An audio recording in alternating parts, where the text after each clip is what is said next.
BUL Armory TAC Pro shooting impressions coming up. You'll see my absolute first shots through the gun. Yes, I have a dot on it, but no, it's not zeroed yet. So those will be first shots.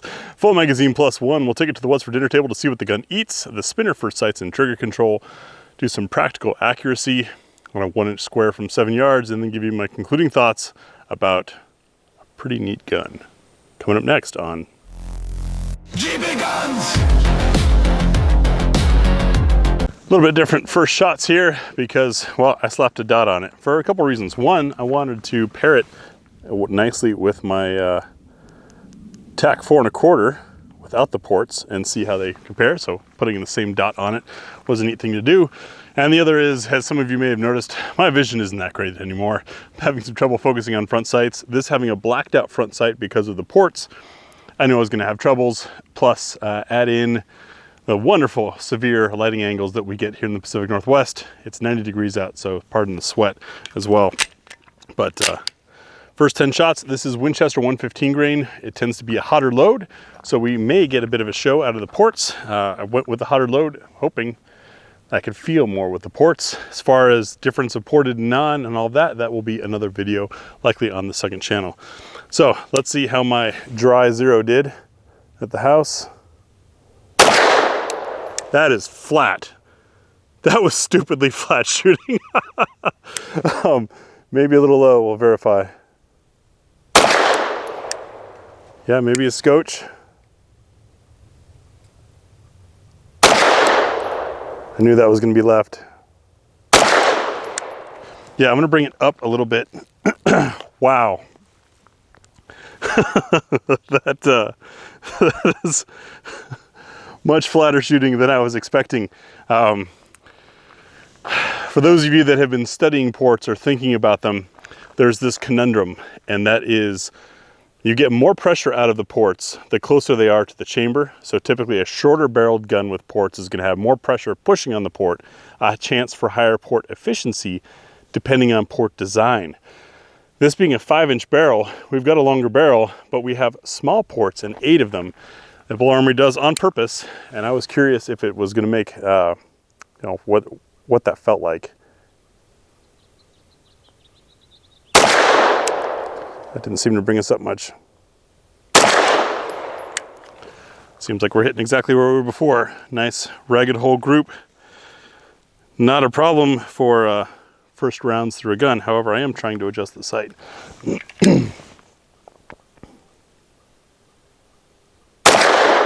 There we go.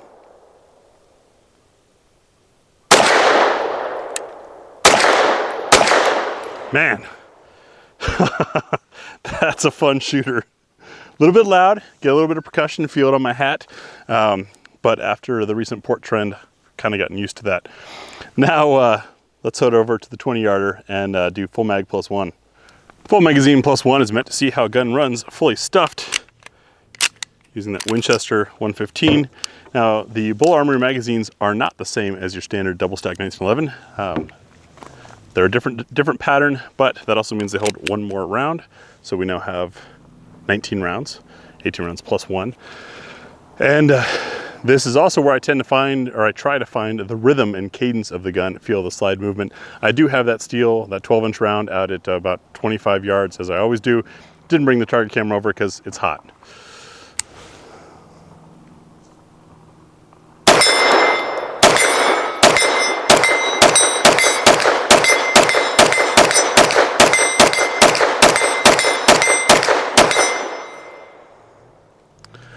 Good rhythm. So one of the things about 5-inch guns that I've been talking about recently as I've been getting back into them, because they've come back into fashion, is the slower slide impulse. When I first started shooting, I really enjoyed that. I found it to be a good rhythm for allowing me to get back on the trigger and have everything ready about the time the slide settled. I'm a little bit faster of a shooter than that now. With my 4 1/4-inch BUL, I routinely am doing 1.4s to 1.7 splits for A-zone hits at 7 yards. You guys have seen that over on the other channel. Not that I'm a speed shooter, and I don't even, I've got some concerns about shooting too fast and what auditory witnesses in defensive shooting might think. Whole nother topic. But The 5-incher kind of slows you down a little bit, and I think that's probably a good thing. And that was smooth and nice, and those ports are definitely venting, as you can see the carbon buildup around there. Now, let's take some risks in What's for Dinner. Next to our Ammo Squared supporters and Widners, it's What's for Dinner time. As I roll past these, you see today we're rolling from 95 grain up to 165 grain, looking to see what the gun will eat. Each of these loads has the ogive in a different location. That's the broadest part of the bullet. Case material, case coatings, bullet shape, overall length, all different loads from 95 to 165 grain. That critical duty is 135, so I'll turn that box around. But you get the point. We're looking to see, does it feed from side lock? Does it cycle and load another round of the same type? And will it lock open on empty? Testing beyond that is rather time and resource intensive. If you want to do that yourself, you're welcome to. Check the pinned comment for sources. What's for Dinner is done from I'm here on a Wednesday night instead of a Saturday morning. There's still a plane flying over. Whatever. Done from 7 yards on some 2-inch circles as a general aiming point. This allows us a chance to see if there's any point of impact change, in addition to seeing how they run in the gun. I said take some risks in What's for Dinner because, well, 2 reasons. One, this is a highly tuned gun. Remember, it came with 2 different recoil springs. A 10-pounder is installed. The 9-pounder is recommended for those that like to use the real gamer loads in competition, the super soft shooting stuff. Some of this might match that power factor. I think that's the term they use, that same amount of energy. Not sure about that. I'm running the factory installed 10-pound spring. The other risk is this is rifled through the ports, or the ports go through the rifling rather, which means we have a risk with plated bullets of some of the plate being shaved as it passes over that port. When that happens, that plating, i.e. jacket, gets potentially ejected through the port in a random direction. It's nice and hot. It's got lots of velocity behind it. We don't know where that goes, although it won't have a lot of energy behind it because it's so light. But it also disrupts the bullet and might cause some accuracy issues. We've seen this with some of the more influencer types who shot a lot of plated ammunition with their ported guns when ported guns became a thing again about a year ago. I say again because 20 years ago they were popular too. So as we roll through these, some of these, like the Blazer that I've got, is the reduced recoil 100 grainer. I'm pretty sure it's plated. We'll just be aware, and it'll be curious to see if we have any point of impact shifts. The main deal is going to be the energy, if the energy of these loads cycles this gun with those ports. Starting off with the MagTech 95 grainer, this tends to be a fiery beast. For circle 1.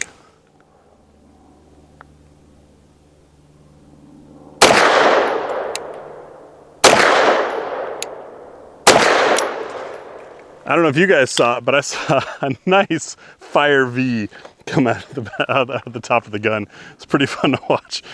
Circle 2 is the Federal Ballistic Clean lead-free frangible 100 grainer, snub-nosed.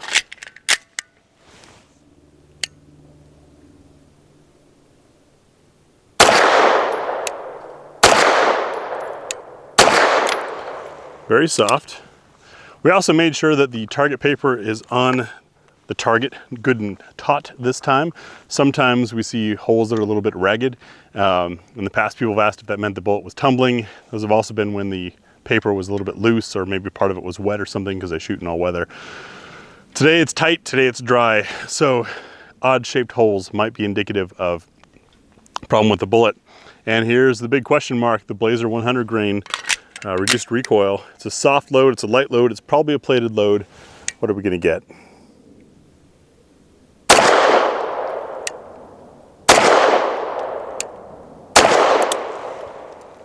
Ran the gun, nothing clogging the ports. Nice. SIG 365, 115 grain. Remember, the 365 load is one of those loaded for shorter barrels. We've got a 5-incher. The way they load for shorter barrels is faster burning powder, which should mean we get more effect out of the ports. So you guys with your 90 degree to the side view should be able to see if this runs flatter for me than the other loads have. I'm curious to hear your thoughts on that. Circle 4.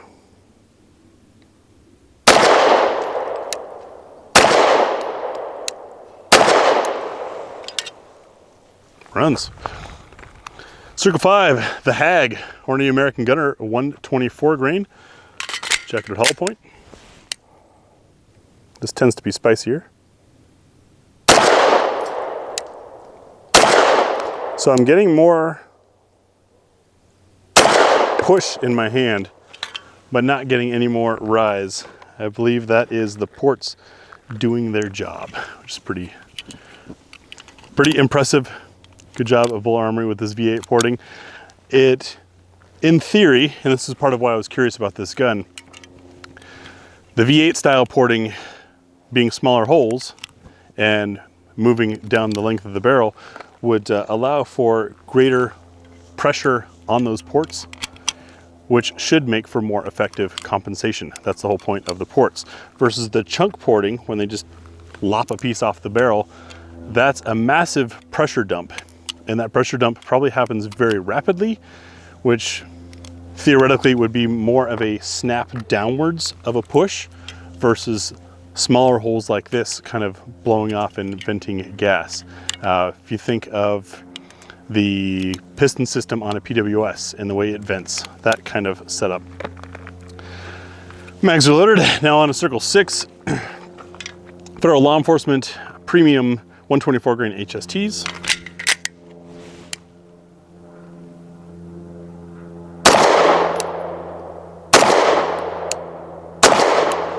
Those tend to be a punchy load, and they were easy in this. Circle 7, the Pimic Sifix PMC SFX 124 grain.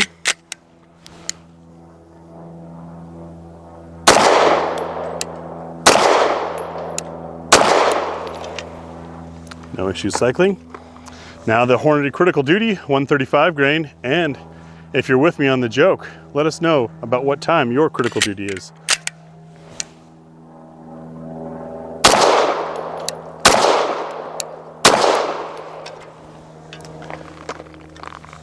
Circle 9, stuff smells nice, a little cinnamony. Circle 9, the Winchester Defense 147 grain, jacketed hollow point. These also tend to be higher recoil despite being a heavier bullet, which means we should get good compensation effect. Oh yeah. Easy shooting. Speaking of easy shooting, our lowest energy load, the Ammo Inc. Stealth with no A, 165 grain. These are intended for suppressor use, but we include them in What's for Dinner because they're a heavy load and tend to be soft shooting. Are they gonna run the BUL Armory TAC Pro?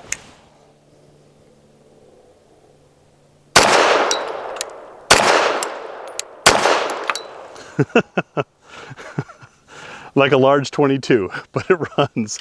Now, one thing of note with these What's for Dinner tests, because I have had comments in the past, I'm a rather experienced shooter, so I generally have good wrist control of a pistol. If you see something run for me that doesn't run for you, there is a chance that it's in the grip. Or vice versa, something may not run for me that'll run for you. It might be that you've got a better grip than I do. I'm not perfect. Anyways, let's head over to the spinner for sights and trigger control. Also maybe a visual on the energy we're getting out of a 5-inch ported gun. That is a 6-inch spinner. We are back 13, maybe 15 yards away. I don't know. It's hot out. I don't want to walk any further. Anyways, I use this target for sights and trigger control because it's a small target at distance. And as I hit it, if I hit it well, when with good energy, it'll begin moving and moving quickly. So if I want to continue that energy and spin it over the top or get it to self-deconstruct, I need to time well-placed shots, hence sights and trigger control. I've got 8 rounds of the same Winchester 115. Let's see how we do.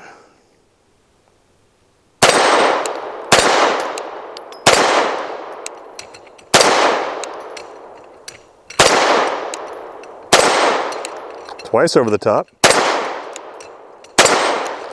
Almost 3 times over the top. Pretty good. That was super easy, even at the slightly longer distance. Now the RFX 35 green dot obviously helped a lot, especially in this lighting and on a red target. And I might have some experience bias in that I've shot a lot of my BUL Armory EDC and TAC that have the exact same grip module. The difference here is I've got more weight on the nose, and I've got those ports helping, and all that does is help keep the nose down through recoil, which makes follow-up shots all the faster. Plus they're faster when using a dot than using irons, of course. So super easy. The predictable trigger of the BUL Armory also made timing that shot very easy to do. Next up is practical accuracy. Back over on the paper, 7 yards away from a 1-inch square. This is my practical accuracy. It's also where I conclude and wrap up my thoughts on the gun while doing those shots. Same Winchester basic ammunition. Let's see how we do.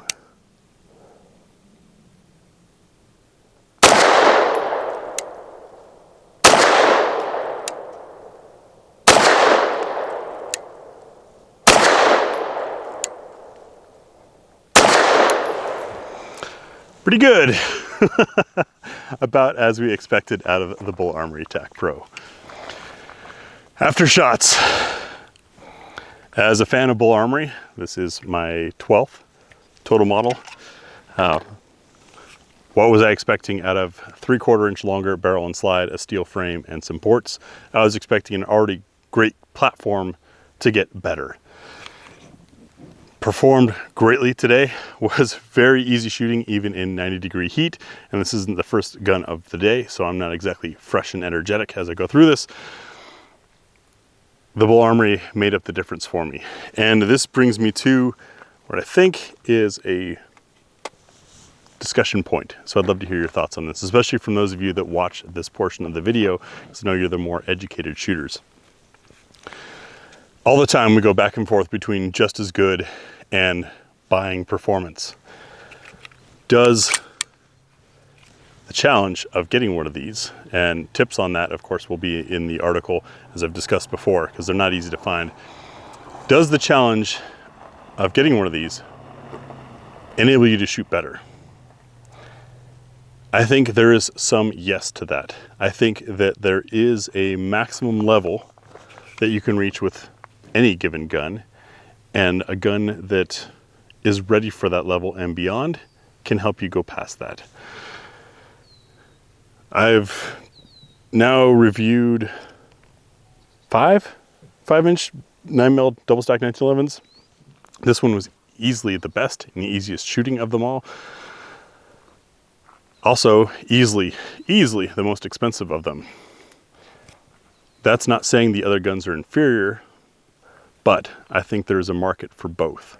I think some of them are if you just want to get into it and enjoy it, and I think I've also been able to demonstrate that the price of the gun doesn't necessarily mean its accuracy or its reliability. We've had expensive guns fail, we've had inexpensive guns do great, but I feel like the TAC Pro is one of those where spending a little more does get you more gun for sure. I think this is worth it. The point of diminishing returns is going to be different points for different people based on your skill, based on your budget, based on what the pain is to get to that spot or lack of pain to get to that spot. But if you can, and you're a competent shooter who likes to shoot a lot, I'd say go for the TAC Pro over the regular TAC, or one of the Pro models over the regular ones, if it's not going to be for carry. I think most of you know how I feel about ports and carry, but this is obviously not a carry gun. I mean, it could be carried, it could be used for duty. I don't want that responsibility, so I carry a non-ported gun, which by the way is a BUL Armory.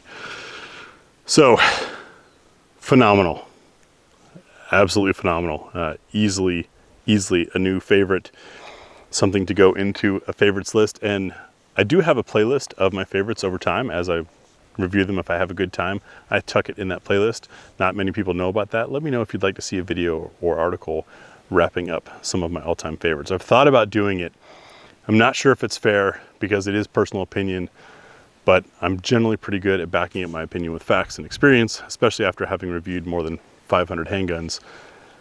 I think I've earned the right to have some favorites. Thanks for watching. Thank you, BUL Armory, for making a spectacular pistol. Wow, what a great gun. Have a good night, and we'll see you in the next video. Thank you to our Patreon supporters. GBGuns and